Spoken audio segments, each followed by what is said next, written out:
우리 옆에 분들한테 이렇게 인사하시겠습니다. 이 땅의 평화를 위해서 기도합시다. 인사합니다. 이 땅의 평화를 위해서 기도합시다. 요즘 우리는 이스라엘과 팔레스타인의 전쟁 소식을 날마다 듣고 있습니다. 정확히 말하면 이제 팔레스타인의 하마스가 이스라엘을 공격함으로 시작된 전쟁의 참상을 보면서 분노하기도 하고, 또 이 전쟁이 이제 어떻게 전개될지 염려하기도 합니다. 혹시 중동의 화약고가 터져서 확전되지는 않을까 하는 그런 염려가 되기도 합니다. 그렇게 되면 이제 그 파장 효과가 전 세계로 퍼지게 돼서 우리나라도 경제적인 면이나 여러 가지 면에 있어서 어려움을 겪게 될 것입니다. 단순히 중동의 문제가 아니라 그것이 전 세계가 연결된 문제이기 때문에 우리는 이 사태가 잘 진정되기를 기도해야 될 것입니다. 왜 이스라엘과 팔레스타인은 갈등하면서 싸우고 있습니까? 거기에는 여러 가지 진단도 있고 학자들마다 여러 가지 이유들을 댑니다. 정치적이고 사회적인 여러 가지 요인들이 있겠지만 근본적인 이유는 땅 때문에 그렇습니다. 성경에 보면 땅은 하나님이 주시는 축복의 상징이에요. 하나님이 아브라함을 부르시고 그에게 오늘날의 팔레스타인 땅, 이스라엘 땅을 주시겠다고 약속을 하시지 않았습니까? 약속의 땅이잖아요. 하나님이 주신 축복의 상징인 땅을 인간들은 그렇게 분쟁의 장소로 만들기도 하는 겁니다. 결국은 그들은 땅 때문에 싸우는 거예요. 이스라엘이나 팔레스타인이나 서로 성지로 여기고 있는 그 땅을 양보할 수 없다. 그것으로 인한 분쟁이 계속되고 있는 겁니다. 오늘 말씀을 보면 우리는 그들의 갈등이 왜 생겼는지 그 실마리를 시작점을 보게 됩니다. 공교롭게도 오늘 본문이 그 얘기를 우리들에게 해주고 있습니다. 오늘 말씀을 통해서 우리는 그들이 왜 그렇게 땅을 가지고 갈등을 일으키고 있고 싸우고 있는지를 알게 됩니다. 그 땅의 이야기는 믿음의 조상인 아브라함이 그의 아내 사레가 죽은 후에 그 사라를 매장할 땅을 구입하는 데서부터 시작이 되는 겁니다. 아브라함이 사랑하는 아내 사라가 죽게 됩니다. 인간이 인생을 살아가면서 느끼는 고통이 여러 가지가 있지만 가장 힘든 것 중 하나가 뭐냐면 사랑하는 사람을 떠나보내는 고통이라고 합니다.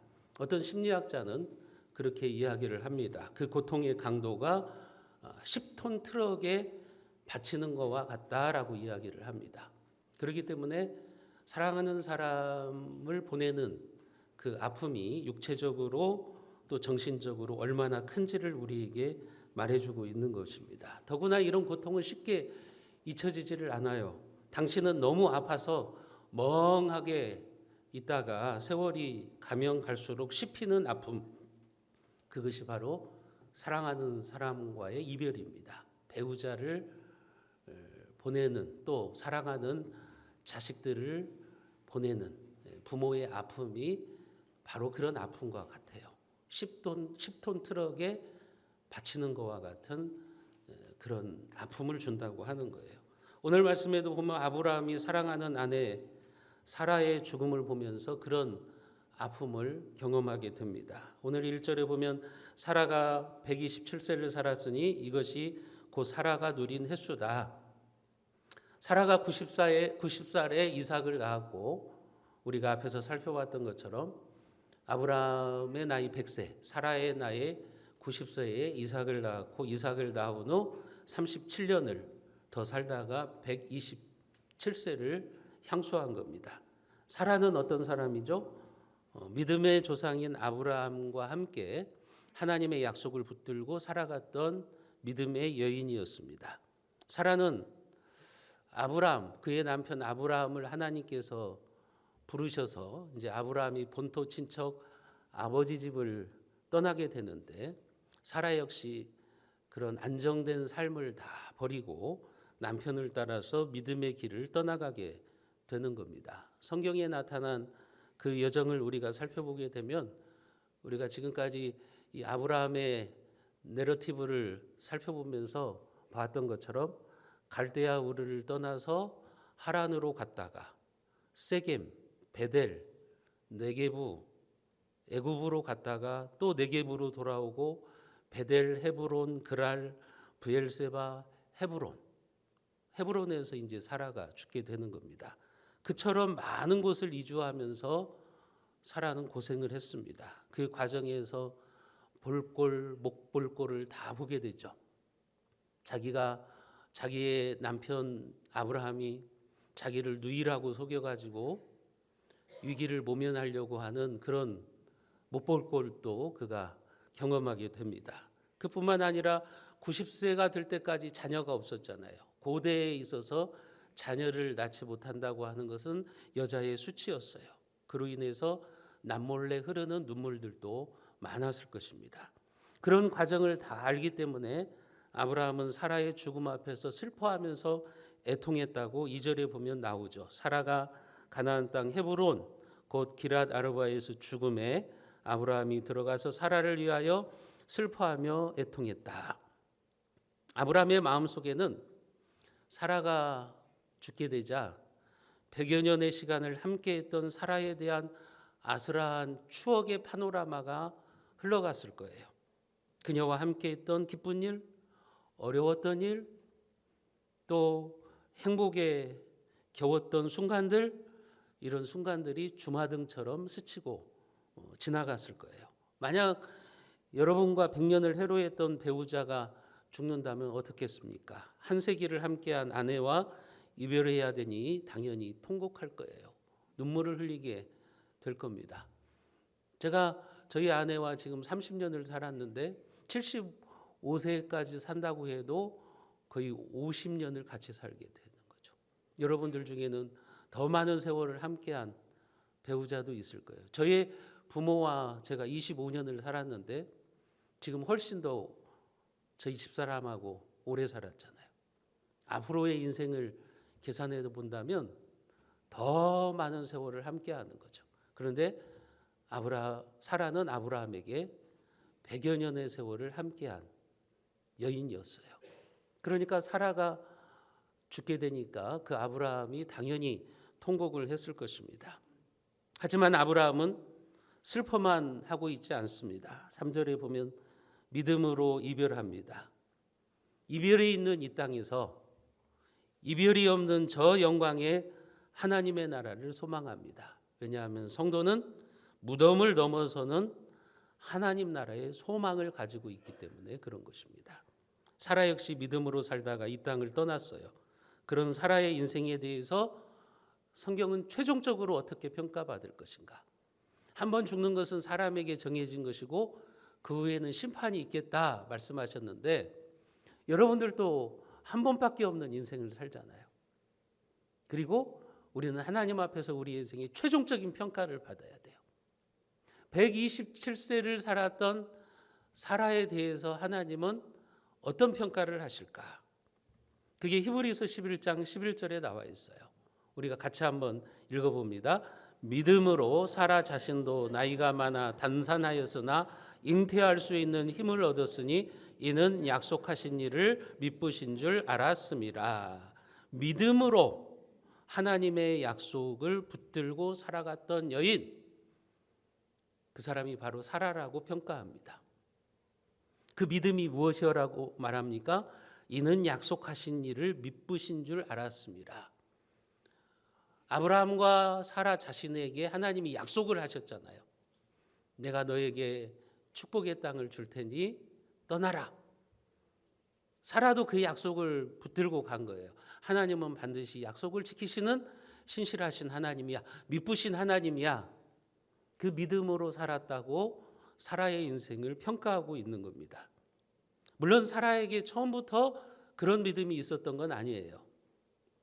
사라가 하나님의 약속, 아들을 주신다고 하는 하나님의 약속을 믿지 못해서 어떻게 했죠? 첩을 주잖아요.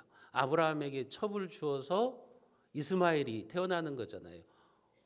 요즘 이슬람 국가들, 이스마엘의 후손들이잖아요. 그렇게 인간적인 방법으로 하나님의 뜻을 이루려고도 했어요. 또 하나님께서 100세가 되는 아브라함에게 아들을 주신다고 했을 때 사라가 웃기도 했어요. 하나님, 말이 되는 이야기를 하십시오 하면서 하나님의 약속을 비웃기도 했어요. 하지만 사라가 발견한 게 뭐냐? 그런 자신의 불신과 잘못과 실수에도 불구하고 하나님은 반드시 하나님이 약속하시는 것을 이루시는구나. 그는 이삭을 낳음으로 인해서 그 과정을 통해서 하나님을 향한 믿음이 자라났던 거예요. 그래서 지금 히브리서는 그렇게 평가하는 겁니다. 최종적으로 사라는 하나님의 약속을 믿었던 여인, 믿으신 하나님을 신뢰했던 여인, 그렇게 평가를 하고 있는 거죠. 히브리서 11장 12절에도 보면 이러므로 죽은 자와 같은 한 사람으로 말미암아, 여기 죽은 자와 같은 한 사람은 사라죠. 자식을 낳지 못하는. 그러나 그 사라가 믿음으로 하늘의 허다한 별과 또 해변의 무수한 모래와 같이 많은 후손이 생육하였느니라. 사라의 믿음대로 하나님은 그녀를 통해서 이삭이 태어나게 하셨고, 그 이삭을 통해서 야곱이 나오게 되는 것이고, 야곱을 통해서 이스라엘 12지파가 이스라엘 민족이 되는 거잖아요. 그리고 신약 시대에 넘어와서는 예수 그리스도로 말미암아 수많은 하나님의 백성들이 생겨난 거예요. 그것이 바로 하늘의 별이나 바다의 모래라는 말로 표현을 하고 있는 거예요. 그래서 오늘 우리가 아브라함을 믿음의 조상으로 믿고 있는 거죠. 이제 영적인 이스라엘이 된 거죠. 우리가, 저와 여러분들이 영적인 이스라엘이 되어서 아브라함을 믿음의 조상으로 우리가 믿고 있는 겁니다. 사라는 약속을 지키시는 하나님을 믿었어요. 그 믿음의 정상이 그거라고 하는 거예요. 오늘 우리도 마찬가지죠. 우리가 신앙생활을 하다 보면 사라처럼 상승곡선도 있고 하강곡선도 있어요. 어떤 때는 막 믿음이 좋은 것 같다가 어떤 때는 막 불신하고 방황하고 그런 경우도 있지만, 여러분들이 기억해야 되는 것은 최종적으로 하나님이 여러분들의 인생을 평가할 때는 사라와 같은 평가를 받아야 된다는 거예요. 최종 평가가 중요한 거예요. 여러분들이 지금 어떻게 신앙생활을 했느냐, 과거에 어떻게 신앙생활을 했느냐 중요하지 않아요. 최종적으로 하나님 앞에서 어떤 평가를 받느냐 하는 겁니다. 사라를 보면서 기억해야 될 것이 있어요. 자녀들을 키우고 있는 사라와 같은 어머니 성도 여러분들이 있다면 기억해야 될 게 있어요. 우리도 반드시 이 땅을 떠날 때가 있다고 하는 거예요. 반드시 우리는 이 땅에서 죽을 때가 있다고 하는 거예요. 그때 우리의 신앙은 최종적으로 어떻게 평가받을까? 그거죠. 내 인생을 하나님이 최종적으로 어떻게 인정해 주실까? 그겁니다. 한 번밖에 없는 신앙생활입니다. 여러분 후회 없이 하십시오. 이 신앙생활은 여러분 재방송이 안 돼요. 되돌리기를 할 수가 없어요. 여러분들의 신앙생활은 한 번밖에 없어요. 그 한 번밖에 없는 신앙생활 여러분 제대로 하셔야 돼요. 그리고 열심히 하셔야 돼요. 여러분들도 그래서 사라처럼 믿으신 하나님의 약속을 붙들고 믿음으로 살았던 인생으로 기록되기를 주님의 이름으로 축복합니다. 그렇게 사라가 죽은 후에 아브라함은 그냥 통곡하고만 있지 않았어요. 그는 믿음으로 일어납니다. 그리고 사라를 매장할 매장지를 구합니다. 당시의 장례법은 어떤 거냐면, 사람이 죽으면 이제 돈이 있는 사람들은 굴을 파서 그 안에다가 시신을 안치해 놓았다가 후에 시신이 다 썩으면 작은 항아리에 넣는 거예요. 그게 이제 고대의 장례법이기 때문에 아브라함은 사라를 매장할 굴을 찾기 위해서 가나안 족속을 찾아갑니다. 왜냐하면 지금 아브라함은 이 가나안 땅, 지금의 이스라엘 땅에 그 이방인으로 들어갔잖아요. 하나님이 그 땅을 주시겠다고 하는 약속을 믿고 이방인이기 때문에 그에게는 아직 땅이 있지를 않아요. 그래서 가나안 족속을 찾아가는 거죠. 헷족속에게 찾아가서 땅을 좀 내가 구입했으면 좋겠다. 내 아내 사라를 매장할 굴을 조금 얻었으면 좋겠다. 이렇게 하는 겁니다. 그때 이 가나안 사람들이 아브라함에게 어떻게 말합니까? 6절 말씀을 우리가 같이 한번 읽어봅니다. 6절입니다. 네, 주여 들으소서. 당신은 우리 가운데 있는 하나님이 세우신 지도자이시니 우리 묘실 중에서 좋은 것을 택하여 당신의 죽은 자를 장사하소서. 우리 중에서 자기 묘실에 당신의 죽은 자 장사함을 금할 자가 없으리이다. 이 가나안 땅의 사람들이 아브라함에게 그렇게 말하죠. 당신은 우리 가운데 있는 하나님이 세우신 지도자다. 영어 성경에 보면 Prince of God, 그래서 하나님의 왕자, 그런 말이에요. 그러니까 하나님의 사람이란 뜻이죠. 그게 무슨 의미냐? 아브라함이 불신자들에게 인정을 받았다는 거예요. 이방인으로서 가나안 땅에 들어가서 인정과 존경을 받았다는 거예요. 우리가 그 과정을 앞에서 다 살펴봤잖아요. 그들이 지금 그렇게 말하는 거예요. 우리가 당신을 지금까지 쭉 겪어보니까 당신은 하나님의 사람이면 틀림없습니다. 아브라함이 그렇게 선한 영향력을 끼쳤다는 거죠. 그러니 당신의 아내를 매장할 굴을 선택하십시오. 얼마든지 우리가 드리겠습니다. 그러나 아브라함은 더욱더 겸손하게 허리를 굽히고 자신이 원하는 땅이 있다. 막벨라 굴을 사겠다고 제시를 하는 겁니다. 8절과 9절을 우리가 같이 한번 읽어봅니다. 그들에게 말하이르되 나로 나의 죽은 자를 내 앞에서 내어다가 장사하게 하는 일이 당신들의 뜻일진데 내 말을 듣고 나를 위하여 소알의 아들 에브론에게 구하여 그가 그의 밭머리에 있는 그의 막벨라 굴을 내게 주도록 하되 충분한 대가를 받고 그 굴을 내게 주어 당신들 중에서 매장할 소유지가 되게 하기를 원하노라 하매. 아브라함이 원하는 곳은 막벨라 굴이었어요. 거기에다가 사라의 묘실을 세우겠다. 내가 충분한 대가를 지불하겠다. 그러니 그 굴을 나에게 달라고 이야기를 하고 있는 겁니다. 이 막벨라 굴은 이때 이제 아브라함이 매입한 후에 사라를 장사하게 되고 나중에 아브라함도 여기에 묻히게 되고 나중에 그의 후손들인 이삭, 야곱, 또 애굽에 있었던 애굽의 국무총리였던 요셉도 또 이곳으로 와서 묻히게 되는 거죠. 그 아브라함의 제안, 에브론 사람이 가지고 있는 막벨라 굴을 사겠다. 그러니 에브론이 무상으로 주겠다. 내가 당신을 보니까 하나님의 사람인데 내가 무상으로 주겠다고 이야기를 하는 거예요. 10절과 11절에 보면 에브론이 해족속 중에 앉아 있더니 그가 해족속 그 성문에 들어온 모든 자가 듣는 데서 아브라함에게 대답하여 이르되 내 주여 그리 마시고 내 말을 들으소서. 내가 그 밭을 당신에게 드리고 그 속의 굴도 내가 당신에게 드리되 내가 내 동족 앞에서 당신에게 드리오니 당신은 죽은 자를 장사하소서. 에브론이라는 사람이 이렇게 말해요. 그 굴을 그냥 쓰십시오. 그리고 그 굴이 있는 근처에 있는 밭까지도 그 땅까지도 당신이 다 가지십시오.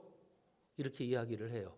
얼핏 들으면 이 에브론이 아브라함에게 대단한 호의를 베풀고 있구나. 우리는 그렇게 생각이 들죠. 성경을 글자 그대로 보면 에브론이라는 사람이 참 후한 사람이다. 아브라함은 굴만 요구하고 있는데 굴도 주고 그 땅도 다 넓은 땅도 무상으로 주겠다고 말하고 있으니까 참 후한 사람이다. 이렇게 보입니다. 그러나 아닙니다. 당시의 문화적 배경을 통해서 우리는 성경을 봐야 돼요. 그 당시의 문화적 배경에 의하면 이것은 고대의 협상 관습이에요. 상대방의 체면을 최대한 세워주는 거예요. 상대방의 체면을 최대한 세워주고 그에게 호의를 베푸는 척하면서 결국에는 자신이 원하는 가격을 슬쩍 제시하는 거예요. 그래서 오늘 본문 15절에 보면 그렇게 말해요. 땅값은 은 400세갈이나 이렇게 나오는 거예요. 그냥 진짜 무상으로 주려고 했다면 이 값을 말하지 않는 거예요. 그런데 에브론은 땅값을 은근히 제시하는 거예요. 이 땅은 은 400세겔이다 이렇게 이야기를 하는 거죠. 그러니까 에브론은 지금 땅값을 은근히 알리면서 그 땅값을 올리는 거죠. 협상을 하는 거예요. 이 땅값이요 터무니없이 비싼 땅이에요. 아마 그 당시 시세로 보면 뭐 10배, 20배를 더 불렀을 거예요.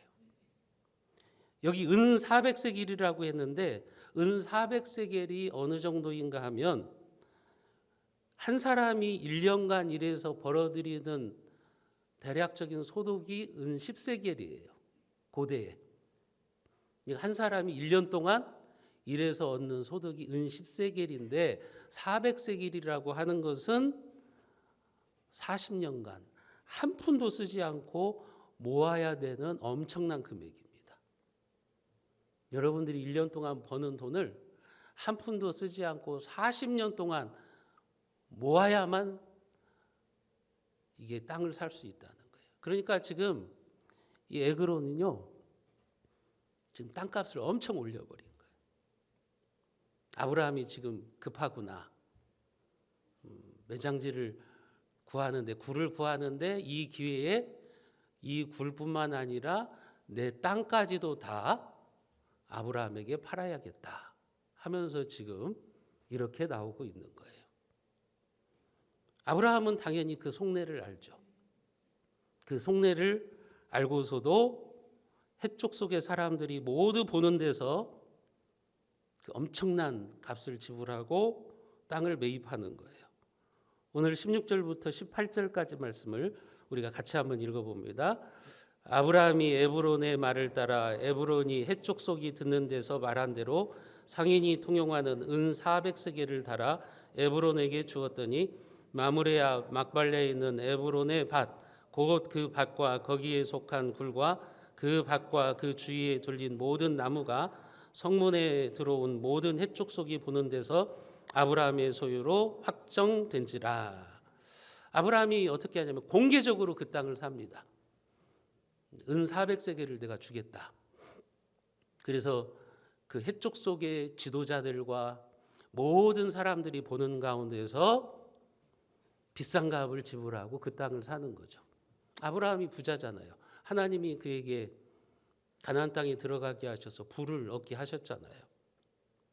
왜 아브라함은 뻔히 알면서도 그 땅이 그만한 가치가 나가지 않는 땅이라고 하는 것을 뻔히 알면서도 비싼 값을 지불하고 오늘 본문에 보면은 그 땅을 자기의 것으로 18절에 보면 확정했다 그랬잖아요. 왜 이렇게 확정을 시켰을까요? 그건 나중에 소유권 분쟁이 생기지 않기 위해서 그런 거예요. 만약에 무상으로 준다고 했을 때 덜컥 받았어요. 나중에 해쪽 속의 후손이 와서 이거 우리 땅인데 내놔. 그러면 내놔야 되잖아요. 그것을 방지하기 위해서 아브라함이 확정하는 거예요. 내가 은 400세겔을 주고 산다. 모든 사람들이 보는 앞에서 사는 거죠. 그러니까 이것은 지금 이 땅이 아브라함이 산 땅이라고 하는 매매 영수증과도 같은 기록이에요. 아브라함과 아브라함의 후손들의 땅이다. 그것을 명확하게 하는 역사적인 거래 증서라고 보시면 되는 거예요.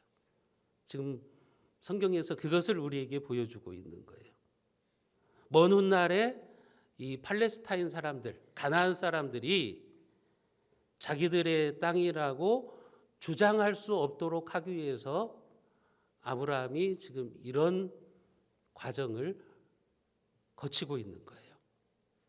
그러니까 나중에 세월이 흘러도 가나안 사람들이 딴소리를 못하게 하는 거죠. 그래서 지금도 이스라엘 사람들은 그 땅이 자기들의 땅이라고 주장하는 겁니다. 19절과 20절에 보면 그 후에 아브라함이 그 아내 사라를 가나안 땅 막불의 앞 막벨라 밭굴에 장사하였더라. 마므레는 곧 헤브론이라. 이와 같이 그 밭과 거기에 속한 굴이 해쪽 속으로부터 아브라함이 매장할 소유지로 확정되었더라. 확정됐다는, 이게 아브라함의 땅이 되었다는 거예요. 그 마므레 땅이 헤브론이라 그랬잖아요. 나중에 다윗이 이곳에 나라를 세우고 수도를 만듭니다. 나중에 예루살렘으로 옮기지만 다윗이 이스라엘을 통일시켰을 때 헤브론을 수도로 삼는 거예요. 자기 조상 아브라함이 샀던 땅, 그 땅에 대한 소유를 확실히 하는 거죠. 여러분, 아브라함은 충분한 대가를 지불하고 이 땅을 자신과 후손들의 땅으로 확정지은 거예요. 아브라함은 하나님의 약속을 지금 믿고 있는 거죠. 하나님이 나를 갈대아 우르에서 부르실 때 이 땅을 주시기로 약속하셨는데 언젠가는 이 땅이 우리의 후손들의 땅이 될 거다. 지금은 내가 얼마 되지 않는 땅을 사지만 나중에는 하나님이 이 땅을 전부 우리에게 주실 것이다. 그 믿음을 가지고 지금 터무니없는 가격인데도 불구하고 그 대가를 충분히 지불하고 자기의 것으로 확정하고 있는 거죠. 사실 은 400세겔은 너무나도 터무니없는 가격입니다. 그러나 아브라함은 영적인 안목으로 그 땅을 사는 거예요. 영적인 눈으로 보니 그 밭은 은 400세겔보다 훨씬 더 가치 있는 땅이라고 하는 거죠. 쉽게 설명드리면 여러분들이 어떤 땅이 나왔어요. 그 어떤 땅이 나왔는데 지금 그 땅의 가치가 10년, 20년이 지나면 이것보다 10배 될 것이고 20배 될 것이라는 것을 안다고 생각해 보세요.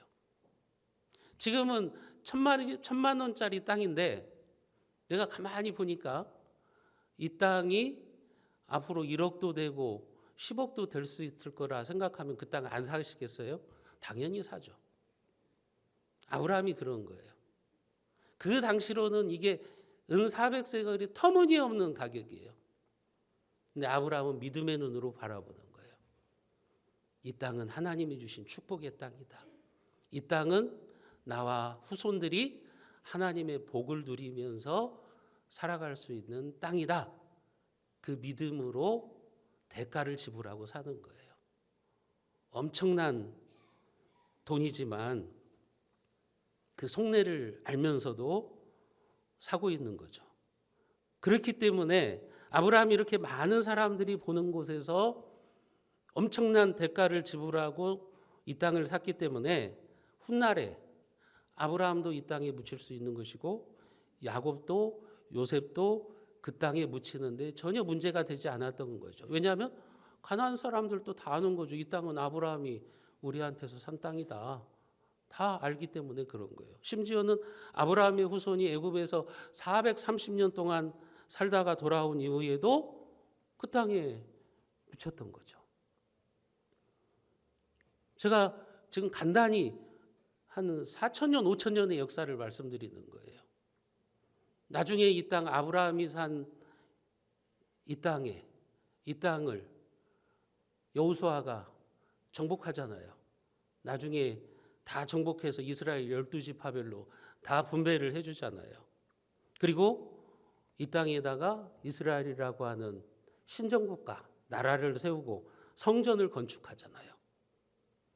이 이후에 나라가 좀 바벨론이라는 국가에 의해서 멸망당하는 때가 있었지만 이스라엘의 땅이 돼요. 이스라엘이 계속해서 그 땅에서 살아갑니다. 그러다가 지금 아브라함의 이야기는 BC 2000 몇백 년 전의 이야기예요.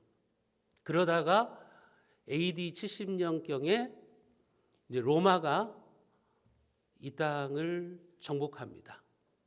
이 땅을 정복해서 성경에 나와 있는 것처럼 돌 위에 돌 하나 남지 않을 정도로 완전히 파괴되어 가지고 이스라엘이라고 하는 나라는 지구상에서 종적을 감추어 버립니다. 지금으로부터 2000년 전에 AD 70년에 로마에 의해서 완전히 멸망을 당해 가지고 이스라엘은 나라가 없어져 버려요. 그래서 디아스포라들이 돼요. 전 세계에 흩어져서 사는 민족이 되는 거예요. 그러다가 2000년이 지나서 1948년에 이 땅에 다시 이스라엘이 재건되는 거예요.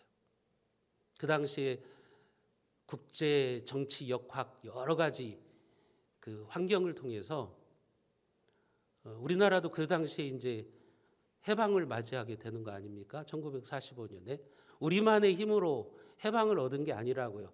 그 당시에 국제 정세가 다 그렇게 흘러가고 있었어요. 나라들이 세워지고 제국주의가 물러가고 이제 자신들의 나라를 세우는 그런 국제 정세 속에서 이스라엘이라고 하는 나라가 2000년 만에 다시 세워지는 거예요. 놀라운 일이죠. 여러분, 나라가 완전히 멸망해서 사라졌는데 2000년 후에 다시 세워진다? 물론 그것은 성경의 예언이죠. 이스라엘의 회복을 성경에서 예언하고 있었기 때문에 그 예언대로 된 거지만 어쨌든 그렇게 해서 다시 이스라엘이라는 나라가 세워지게 된 거예요. 그러면서 팔레스타인은 그 땅을 빼앗기고 이제 뭐 가자 지구라든지 이런 제한된 장소에서 살게 되면서 지금까지 이제 분쟁이 있는 거예요. 지금까지도 그 땅을 두고서 이스라엘과 팔레스타인이 싸우고 있는 겁니다. 물론 지금의 이스라엘은 신정국가 이스라엘이 아니라 세속국가 이스라엘이죠. 진정한 영적 이스라엘은 하나님을 믿는 우리들이겠죠. 여러분, 그러나 이 과정을 보면 이들의 분쟁이 바로 오늘 아브라함이 땅을 구입하는 데서부터 시작됐다는 것을 우리가 알게 돼요. 오늘 본문에서 아브라함이 막벨라 굴과 그 땅을 매입하는 것을 아주 상세하게 지금 기록해 놓고 있거든요. 사실 창세기 24장은 사라의 죽음장이에요. 근데 사라의 죽음에 대해서는 별로 말하지 않아요. 1절과 2절 사라가 죽었다. 그리고 마지막 2절에서 사라가 장례됐다. 이것밖에 없어요. 그 중간은 다 땅을 구입하는 과정을 아주 자세하게 기록해 놓고 있어요. 성경의 의도가 있는 거죠. 아브라함이 믿음으로 지금 약속의 땅을 구입하고 있다는 것을 우리에게 말해주고 있는 거죠. 아브라함이 막벨라 굴과 그 땅을 사들인 것은 하나님이 약속하신 땅을 자신의 것으로 소유하는 일이에요. 하나님의 약속을 믿기 때문에 그 터무니없는 가격에도 그 땅을 사는 거예요. 이 땅은 장차 우리의 땅이 될 것이다. 우리 후손들의 땅이 될 것이다. 그러니까 이 막벨라 굴과 그 땅은 여러분 교두부예요. 하나님의 약속을 신뢰하는 아브라함의 믿음의 교두부 역할을 하고 있다고 생각하시면 되는 거예요. 이 땅을 삼으로써 나는 앞으로 이 땅을 전부 우리에게 주실 하나님의 약속을 믿는다, 신뢰한다. 그런 아브라함의 믿음을 표출하고 있는 것입니다. 여러분, 아브라함은 지금 믿음의 눈으로 하나님이 이루실 미래의 복을 바라보고 있는 거죠.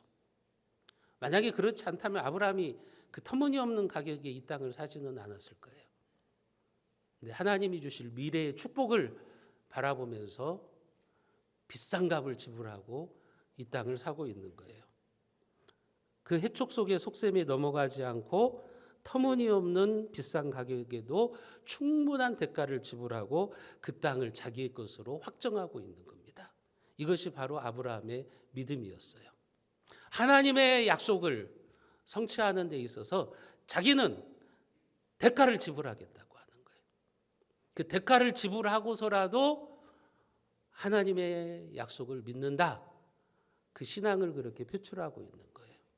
여러분, 왜 사람들이 사기를 당합니까? 이유는 공짜를 좋아하기 때문에 그래요. 대가를 지불하지 않고 쉽게 돈을 얻으려고 그래요. 그런 건 없습니다. 사기꾼들이 잘하는 말이 뭐죠? 내 말대로만 해. 내 말대로만 하면 당신은 부자가 될 수 있어. 이거 당신에게만 알려주는 특별한 정보야. 빨리 여기 투자해. 빨리 여기 투자하면 당신 부자가 될 수 있어. 이 기회를 놓치면 후회한다. 그러니까 빨리 내가 말하는 곳에 투자해라. 그러는 거잖아요. 다 속아 넘어가는 거죠. 노력이나 대가를 지불하지 않고 쉽게 돈 벌려고 하는, 쉽게 얻으려고 하는 욕심 때문에 그래요. 그래서 성경은 오직 각 사람이 시험을 받는 것은 자기 욕심에 끌려 미혹됨이라고 말씀하고 있는 거예요. 여러분, 그러나 아브라함은 그렇잖아요. 하나님의 약속을 믿는 믿음, 그 믿음을 가지고 대가를 지불하는 거예요. 터무니없는 가격이라고 할지라도 그래? 그 땅 내가 삼아. 나는 하나님을 믿는다. 내가 지금은 이 땅을 사지만 나중에는 하나님께서 이 모든 땅을, 가나안 땅을 나와 내 후손들에게 주실 것이다. 그 믿음을 가지고 있는 겁니다. 그래서 대가를 지불하는 거예요. 사랑하는 성도 여러분, 여러분들은 하나님의 축복의 약속을 위해서 어떤 대가를 지불하고 계시나요? 자기는 대가를 지불하지 않으면서 하나님께 복 달라고만 하는 거예요. 자기는 희생하지 않고 헌신하지 않으면서 복만 달라는 거예요. 부자 되게 해달라는 거예요. 여러분, 하나님의 복은 그렇게 오지 않아요. 우리는 아브라함처럼 믿음의 눈을 가져야 돼요. 그래야만 어떤 것이 귀한 것이고 어떤 것이 귀하지 않는 것인가를 분별할 수 있는 눈이 생기는 겁니다. 어디에 내 인생을 투자해야만 나와 후손들에게 복이 되는지를 볼 줄 아는 믿음의 사람이 되는 거예요. 지금 아브라함은 그 눈을 가지고 있는 거예요. 그래서 막벨라 굴과 그 땅을 사는 겁니다. 대가를 지불하고 그 땅을 사는 거예요. 여러분들의 막벨라는 어디입니까? 그 땅을 사십시오. 대가를 지불하고 사십시오. 우리 교회의 막벨라는 어디일까요? 그 땅을 사야 돼요. 우리는 대가를 지불하지 않고 하나님의 축복만 기다리면 여러분, 감이 떨어지지 않는다고요. 나무 밑에 누워 있어서 감만 떨어지기를 기다린다고 하나님이 축복을 주시겠어요? 여러분, 하나님이 약속하신 축복이 여러분들을 통해서 후손에게 대대로 계승되시기를 원하신다면 오늘 우리도 막벨라 굴을 사야 됩니다. 그 땅을 사야 됩니다. 여러분들이 그렇게 대가를 지불하는 믿음으로 하나님이 약속하신 축복이 대대로 계승되어지기를 주님의 이름으로 축원드립니다.